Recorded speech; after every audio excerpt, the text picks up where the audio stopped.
अस्सलाम वालेकुम। कैसे हैं मेरी सारी बहनें और मेरी प्यारी प्यारी सी शहज़ादियाँ सी बहनें। आज मैं आपके लिए बहुत प्यारी रेसिपी लेकर आई हूँ। जो बेबी ओनियंस होते हैं, जैसे छोटे छोटे प्याज़ां ਦੇ ਕਾਕੇ ਜਿਹੜੇ ਹੁੰਦੇ ਛੋਟੇ ਛੋਟੇ ਬੇਬੀ ਪਿਆਜ਼ ਜਿਹਨੂੰ ਕਹਿੰਦੇ ਆ, ਤੁਸੀਂ ਸਮਝ ਜਾਇਆ ਕਰੋ। ਬਸ ਉਹਦਾ ਅਚਾਰ ਪਾਉਂਦੇ ਆ ਔਰ ਇੰਨਾ ਸੋਹਣਾ ਬਣਨਾ ਆ ਕਿ ਤੁਸੀਂ ਹੈਰਾਨ ਖੁਦ ਹੀ ਰਹਿ ਜਾਓਗੇ। ਔਰ ਇਹਦੀ ਖੁਸ਼ਬੂ ਜਦੋਂ ਘਰ 'ਚ ਫੈਲਣੀ ਆ ਨਾ, ਤਾਂ ਪੜੋਸੀ ਵੀ ਆ ਕੇ ਤੁਹਾਡੇ ਕੋਲ ਪੁੱਛੂਗੇ ਕਿ ਆ ਜਾਦੂ ਵਾਲਾ ਅਚਾਰ ਤੁਸੀਂ ਇੱਦਾਂ ਦਾ ਕਿੱਥੋਂ ਪਾ ਲਿਆ, ਕਿੱਦਾਂ ਪਾ ਲਿਆ। ਤਾਂ ਅੱਜ ਮੈਂ ਉਸੇ ਅਚਾਰ ਦੀ ਰੈਸਿਪੀ ਲੈ ਕੇ ਆਈ ਹਾਂ ਕਿ ਇੰਨੀ ਆਸਾਨੀ ਨਾਲ ਇੰਨਾ ਸਸਤਾ ਅਚਾਰ ਆ ਨਾ ਕਿ ਤੁਸੀਂ ਹੈਰਾਨ ਰਹਿ ਜਾਓਗੇ। ਇਹਦੇ ਵਿੱਚ ਨਾ ਇੱਕ ਕਤਰਾ ਤੇਲ ਦਾ ਪੈਣਾ ਆ ਔਰ ਨਾ ਹੀ ਇਹਦੇ ਵਿੱਚ ਇੰਨੇ ਮਹਿੰਗੇ ਜਿਹੜੇ ਮਸਾਲੇ ਆਪਾਂ ਪਾਉਂਦੇ ਉਹ ਪੈਣੇ ਆ। ਤਾਂ ਖਾਲੀ ਆਪਾਂ ਪਾਣੀ ਦੇ ਵਿੱਚ ਇਹਨੂੰ ਬਣਾਵਾਂਗੇ। ਤਾਂ ਉਹਦਾ ਮੈਂ ਤੁਹਾਡੇ ਲਈ ਅੱਜ ਰੈਸਿਪੀ ਲੈ ਕੇ ਆਈ ਹਾਂ। ਛੋਟੇ ਛੋਟੇ ਜਿਹੜੇ ਪਿਆਜ਼ ਆ ਨਾ, ਉਹਨੂੰ ਅਕਸਰ ਆਪਾਂ ਇੱਦਾਂ ਇਗਨੋਰ ਕਰ ਦਈਦਾ ਆ ਕਿ ਇਹਨੂੰ ਕੌਣ ਛਿੱਲੇ, ਤਾਂ ਕੌਣ ਇਹਨੂੰ ਨਾ ਇਹ ਸਬਜ਼ੀਆਂ ਦੇ ਵਿੱਚ ਪਾਈਏ। ਤਾਂ ਇਹਨੂੰ ਨਾ ਛਿੱਲ ਕੇ थोड़ी जी मशक्क़त आ, ਇਹਦਾ टेस्ट, क्योंकि बेबी जो अचार होता है इनका टेस्ट अलग से ही होता है, बहुत प्यारा सा होता है इनका टेस्ट। जो अचार में बड़ा ज़बरदस्त और जायके वाला होता है। तो ये देखिए, इसके छिलके ऊपर से उतार लेंगे और उतार के तो इसको हम अब सारे छील लेंगे। छिल लेने छिल के तो सारे बारीक बारीक तो छिलका लाई जाना वा, ला के तो फिर इन्हों आप साइड ते करना है। इंशाल्लाह मैं तुहाडे लई 2 रेसिपियां दूँगी तुहानूं। इस तो बाद वाली मैं जंगली अचार जिहड़ा बनाया सीगा ओह, और अज जिहड़ा पानी वाला अचार बनाउण दी है ਇਹਦੀ मैं अज रेसिपी तुहाडे लई लैके आई हाँ। इन्ना असीं अचार आ, इन्ना खूबसूरत अचार आ कि तुसीं, मैं कहनी आ कि हमेशा आही अचार बनाओगे, क्योंकि लूआं दे दिन ना, हुण अचारां दे दिन ना, अक्सर हुण अचारां दी खैर नहीं। हुण इदां आपां करदे आ, अचारां नाल दोस्ती कर लैंदे आ, तो फिर घर वालियां दी फिੱਟੀ ਜਿਹੜੀਆਂ ਰੋਟੀਆਂ ਪਕਾ ਪਕਾ ਕੇ ਵਿਚਾਰੀਆਂ ਮੇਰੀਆਂ ਭੈਣਾਂ ਜਿਹੜੀਆਂ ਬੀਜੀਆਂ ਸਾਰੀਆਂ ਥੱਕੀਆਂ ਪਈਆਂ, ਉਹਨਾਂ ਨੇ ਕਹਿਣਾ ਅਸੀਂ ਤਾਂ ਨਹੀਂ ਪਾਉਣਾ ਅਚਾਰ, ਕਿਉਂਕਿ ਇੱਕ ਨਹੀਂ ਖਾਣੀ ਫਿਰ 4 ਰੋਟੀਆਂ ਖਾਂਦੇ ਆ। ਇਦਾਂ ਦੇ ਜਦੋਂ ਅਚਾਰ ਬਣ ਜਾਂਦੇ ਆ, ਅੰਬੜੀਆਂ ਦਾ ਸੀਜ਼ਨ ਆ ਗਏ, ਅੰਬ ਆ ਗਏ, ਤਾਂ ਮੁxtਲਿਫ ਮੈਂ ਅਚਾਰਾਂ ਦੀ ਤੁਹਾਡੇ ਲਈ ਰੈਸਿਪੀ ਲੈ ਕੇ ਆਈ ਹਾਂ। ਸਮਝੋ ਤਾਂ ਇਹ ਸੀਰੀਜ਼ ਹੀ ਤੁਹਾਡੀ ਚੱਲੂਗੀ ਅਚਾਰਾਂ। ਤਾਂ ਆ ਦੇਖੋ, ਹੁਣ ਮੈਂ ਅੱਜ ਸਭ ਤੋਂ ਪਹਿਲਾਂ ਪਿਆਜ਼ਾਂ ਦੇ ਪਿੱਛੇ ਬਹੁਤ ਦਿਨਾਂ ਦੀ ਮੈਂ ਲੱਗੀ ਹੋਈ ਹਾਂ। ਤਾਂ ਕਦੀ ਕਿਸ ਤਰੀਕੇ ਦਾ, ਕਦੀ ਕੁਛ ਬਣਾਉਣਾ, ਕਦੀ ਕੁਛ ਬਣਾਉਣਾ। ਤਾਂ ਕਿਉਂ ਨਾ ਆਪਾਂ ਹੁਣ ਜਿੱਦਾਂ ਜਿੱਦਾਂ ਸੀਜ਼ਨ ਜਾਣ ਡਿਆ ਉਸ ਹਿਸਾਬ ਨਾਲ ਆਪਾਂ ਪਿਆਜ਼ਾਂ ਤੋਂ ਫਾਇਦਾ ਲੈ। ਤਾਂ ਆ ਦੇਖੋ, ਹੁਣ ਮੈਂ ਪਿਆਜ਼ ਲੈ ਲਏ ਆ ਔਰ ਇਹਨਾਂ ਨੂੰ ਛਿੱਲਿਆ। ਛਿੱਲ ਕੇ ਤਾਂ ਹੁਣ ਮੈਂ ਕੁਛ ਜੰਗਲੀ ਅਚਾਰ ਲਈ ਵੀ ਕੱਟੂੰਗੀ, ਕੁਛ ਮੈਂ ਇਸ ਪਾਣੀ ਵਾਲੇ ਅਚਾਰ ਲਈ ਕੱਟੂੰਗੀ। ਤਾਂ ਤੁਸੀਂ ਇਸ ਤਰੀਕੇ ਨਾਲ ਵੀ ਕੱਟ ਕੇ ਇਹਦਾ ਪਾਣੀ ਵਾਲਾ ਅਚਾਰ ਬਣਾ ਸਕਦੇ ਹੋ। ਲੇਕਿਨ ਮੈਂ ਇਹਨੂੰ ਪਹਿਲਾਂ ਤੁਹਾਨੂੰ ਪਾਣੀ ਵਾਲਾ ਅਚਾਰ ਦੱਸੂੰਗੀ। ਤਾਂ ਆ ਦੇਖੋ, ਛੋਟੇ ਛੋਟੇ ਬੇਬੀ ਜਿਹੜੇ ਪਿਆਜ਼ ਆ ਨਾ, ਇਹਨਾਂ ਨੂੰ ਛਿੱਲਿਆ। ਛਿੱਲ ਕੇ ਤਾਂ ਮੈਂ ਹੁਣ, ਅਗਰ ਤੁਹਾਡੇ ਕੋਲ ਛੋਟੇ ਪਿਆਜ਼ ਨਹੀਂ ਹੈਗੇ ਨਾ, ਫਿਰ ਤੁਸੀਂ ਇੱਦਾਂ ਕਰੋ ਕਿ ਬੜਾ ਪਿਆਜ਼ ਲੈ ਲਓ। ਦਰਮਿਆਨੇ ਜਿਹੇ ਪਿਆਜ਼ ਹੁੰਦੇ ਆ, ਤਾਂ ਉਹਨਾਂ ਦੇ ਉੱਪਰ ਵਾਲੇ ਜਿਹੜੇ ਛਿਲਕੇ ਇੱਦਾਂ ਉਤਾਰ ਲਓ। ਉਤਾਰ ਕੇ ਤਾਂ ਉਹਦਾ ਦੂਸਰੇ ਤਰੀਕੇ ਨਾਲ ਅਚਾਰ ਪਾ ਸਕਦੇ ਹੋ ਔਰ ਇਹਨੂੰ ਇਸ ਤਰੀਕੇ ਨਾਲ ਪਾ ਸਕਦੇ ਹੋ।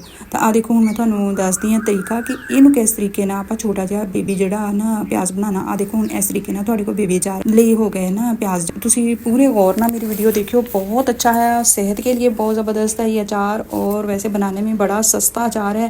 और ये फ़ायदे है ना, फ़ायदे ही फ़ायदे आ। लू के दिन ना, लू के दिन, गर्मियों के दिन, तो ये प्याज तुसीं खाया करो सलाद में लच्छे कट के, जिद्दां भी किद्दां करके ना, कच्चा प्याज दा अचार हर तरीके नाल प्याज फ़ायदा दिंदा है। और देखिया होना, तुसीं सुनिया होना कि गोश्त आप भेजीए तो वो अक्सर प्याज रखी दा, मतलब कि किसी लू तो खराब होने तो बचाने लिए अक्सर ये आप प्याज का इस्तेमाल करते हैं।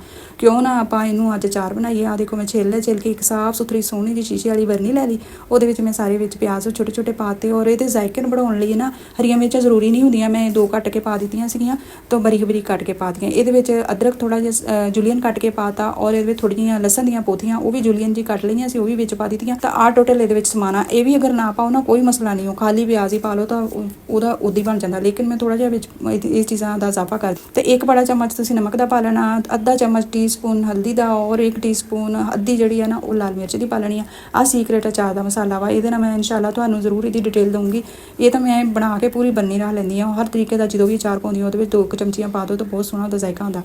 तो आ जाइए हुण इहदे विच आपां की पाउणा वा। सब तो पहलों मैं 1 गिलास पानी का जिहड़ा उबाल के ठंडा करके पाया वा और उहदे विच मैं पौना जिहड़ा हुण ना गिलास पाया वा सिरके। तो इहनूं चंगी तरह शेक कर लांगे, अच्छी तरह मिक्स करके। आ देखो, हुण इहदे विच थोड़ा जिहा घट्ट आपां बरनी नूं भरना, बाकी दा जिहड़ा ना मैं पानी ना भरूँगी, क्योंकि फिर बहुत खट्टा हो जाता, गले खराब होने का भी ना हुंदे आ। तो हुण आपां आइए एक इहदी खूबसूरती बढ़ाउण लई आपां लवांगे चुकंदर नूं धो के साफ सुथरा कर लो। मैं छिलिया नहीं सामने देखो, मैं थोड़ी जी कतरन लई है, क्योंकि ये फिर जो बहुत ज़्यादा ना आपां अचार च पा दांगे ना तो इहदा कलर बिल्कुल ही चेंज हो जाना। तो फिर आप इन्हूं बहुत ज़्यादा नहीं पाउणा। वैसे ये फ़ायदे बहुत आ, ये ब्लड प्रेशर नूं कंट्रोल करदा, खून नूं बढ़ाउंदा, ये इन्ने फ़ायदे आ, मैं अगर दसन शुरू हो तो तुसीं भज जाओगे, वीडियो मेरी फिर लंबी हो जानी। तो ये तुसीं खुद ही सर्च करके फ़ायदे टोल लिओ कि किन्ने ये फ़ायदे आ ये चुकंदर दे। तो इन्हूं कट के इन्हूं चाहे तो जूलियन कट च पा लो, चाहे क्यूब की तरह कट लो। कट के तो इन्हूं हुण आपां अचार दे विच पा देना, ताकि अचार दा सोहना जिहा हसीन जिहा कलर आ जाए, गुलाबी जिहा, जदों खाइए तो असीं भी गुलाबी हो जाए। आ देखो, हुण अचार दा तुसीं लुक देख लो। आए हाए, कोई इहदियां खुशबूआं सारे घर च फैलियां होईयां है ना। ਕਿ ਯਕੀਨ ਕਰੋ ਉਹ ਬਾਹਰੋਂ ਆਉਂਦੇ ਆ ਨਾ ਕੋਈ ਵੀ, ਅੱਜ ਕੀ ਅਚਾਰ ਪਾਇਆ ਵਾ, ਅੱਜ ਤੁਸੀਂ ਸਿਰਕੇ ਵਾਲਾ ਅਚਾਰ ਬਣਾਇਆ। ਮੈਂ ਕਿਹਾ ਹਾਂ ਬਈ ਸਿਰਕੇ ਵਾਲੇ ਅਚਾਰ ਬਣਾਇਆ। ਹੁਣ ਤੁਸੀਂ ਦੇਖੋ ਹੁਣ ਇਹਦੇ ਵਿੱਚ ਕੀ ਪਾਇਆ, ਘਰ ਦੇ ਵਿੱਚ ਜਿਹੜੀਆਂ ਤੁਹਾਡੇ ਕੋਲ ਚੀਜ਼ਾਂ ਪਈਆਂ ਵਾ ਆ। ਹੁਣ ਜਦੋਂ ਪਿਆਜ਼ ਤੁਸੀਂ ਇਹਦਾ ਸੀਰਪ ਪੀਓਗੇ ਨਾ, ਇੰਨਾ ਕੁ ਫਾਇਦੇਮੰਦ ਆ, ਇੰਨਾ ਕੁ ਫਾਇਦੇਮੰਦ ਜਿਹਦਾ ਕੋਈ ਹਿਸਾਬ ਨਹੀਂ ਆ। ਮੈਂ ਰਾਤ ਨੂੰ ਸਾਰਾ ਡੁਬੋ ਕੇ ਰੱਖਿਆ ਸੀਗਾ, ਸੁਬਾਹ ਮੈਂ ਵਿੱਚ ਪਾਤਾ ਚੁਕੰਦਰ, ਫਿਰ ਬਹੁਤ ਜ਼ਿਆਦਾ ਹੀ ਹੋ ਜਾਣਾ ਇਹਦਾ ਕਲਰ। ਤੇ ਮੈਂ ਕਿਹਾ ਤੁਹਾਡੇ ਨਾਲ ਮੈਂ ਹੁਣ ਸ਼ੇਅਰ ਕਰਾਂ। ਆ ਦੇਖੋ ਹੁਣ ਰਾਤ ਦਾ ਫਿਰ 48 ਘੰਟਿਆਂ ਬਾਅਦ ਬਿਲਕੁਲ ਤਿਆਰ ਆ। ਇਹਨੂੰ ਫ੍ਰਿਜ 'ਚ ਰੱਖਣਾ ਵਾ, ਬਾਹਰ ਨਹੀਂ ਰੱਖਣਾ, ਔਰ 1 ਮਹੀਨੇ ਤੱਕ ਇਸ ਅਚਾਰ ਨੂੰ ਤੁਸੀਂ ਖਾ ਸਕਦੇ ਹੋ, ਕੁਝ ਵੀ ਨਹੀਂ ਹੋਣਾ ਇਹਨੂੰ, ਇਹਦਾ ਪਾਣੀ ਖਰਾਬ ਨਹੀਂ ਹੁੰਦਾ।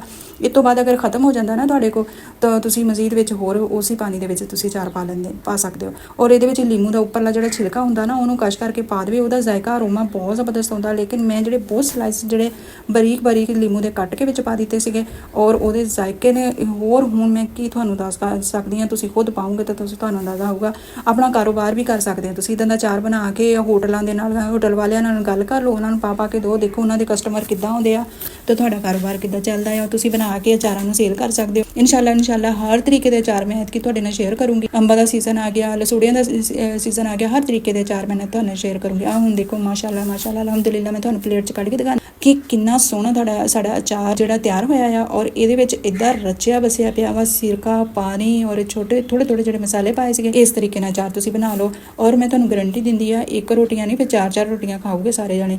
ਤੇ ਇੰਨਾ ਹੀ ਮਜ਼ੇਦਾਰ ਵਾਲਾ ਅਚਾਰ ਹੁੰਦਾ। ਅੱਛਾ ਮਜ਼ੇਦਾਰ ਤਾਂ ਚਲੋ ਇੱਕ ਪਾਸੇ ਰਹਿ ਗਈ ਗੱਲ, ਤੇ ਇਹਦੇ ਫਾਇਦੇ ਬੜੇ ਆ, ਇਹਦੇ ਬੇਇੰਤਹਾ ਫਾਇਦੇ ਆ। ਔਰ ਇਹਨੂੰ ਬਸ ਤੁਸੀਂ ਬਣਾ ਕੇ ਰੋਟੀ ਦੇ ਨਾਲ ਜ਼ਰੂਰ ਖਾਇਆ ਕਰੋ। ਅਚਾਰ ਨੂੰ ਬਹੁਤ ਜ਼ਿਆਦਾ ਮਸਾਲੇ ਜਾਂ ਬਹੁਤ ਜ਼ਿਆਦਾ ਖੱਟਾ ਵੀ ਨਾ ਕਰਿਆ ਕਰੋ, ਫਿਰ ਉਹ ਵੀ ਨੁਕਸਾਨ ਦਿੰਦਾ ਗਲੇ ਨੂੰ। ਔਰ ਇਹਦੇ ਵਿੱਚ ਮੈਂ ਤੁਹਾਡੇ ਸਾਹਮਣੇ ਅੱਧੇ ਨਾਲ ਥੋੜਾ ਜਿਹਾ ਉੱਪਰ ਮੈਂ ਗਲਾਸ ਜਿਹੜਾ ਸਿਰਕੇ ਦਾ ਪਾਇਆ, ਬਾਕੀ ਮੈਂ ਸਾਰਾ ਜਿਹੜਾ ਨਾ ਉਬਾਲ ਕੇ ਪਾਣੀ ਠੰਡਾ ਕਰਕੇ ਉਹ ਪਾ ਦਿੱਤਾ, ਤੇ ਸਾਡਾ ਹੋ ਗਿਆ ਅਚਾਰ ਇੰਨਾ ਜ਼ਬਰਦਸਤ ਤਿਆਰ ਕਿ ਮੈਂ ਹੁਣ ਤੁਹਾਨੂੰ ਕੀ ਦੱਸਾਂ। ਸਾਰੀਆਂ ਮੇਰੀਆਂ ਭੈਣਾਂ ਬਹੁਤ ਜ਼ਿਆਦਾ, ਅਗਰ ਤੁਹਾਨੂੰ ਮੇਰੀ ਵੀਡੀਓ ਪਸੰਦ ਆਉਂਦੀ ਹੈ ਤਾਂ ਲਾਈਕ ਸ਼ੇਅਰ ਲਾਜ਼ਮੀ ਕਰਿਓ, ਸਬਸਕ੍ਰਾਈਬ ਵੀ ਕਰਿਓ। ਬਹੁਤ ਸਾਰਾ ਆਪਣਾ ਖਿਆਲ ਰੱਖਿਓ। ਅਸਲਾਮ ਵਾਲੇਕੁਮ ਵਰਹਿਮਤੁல்லாਹਿ ਵਬਰਕਾਤੁਹੂ।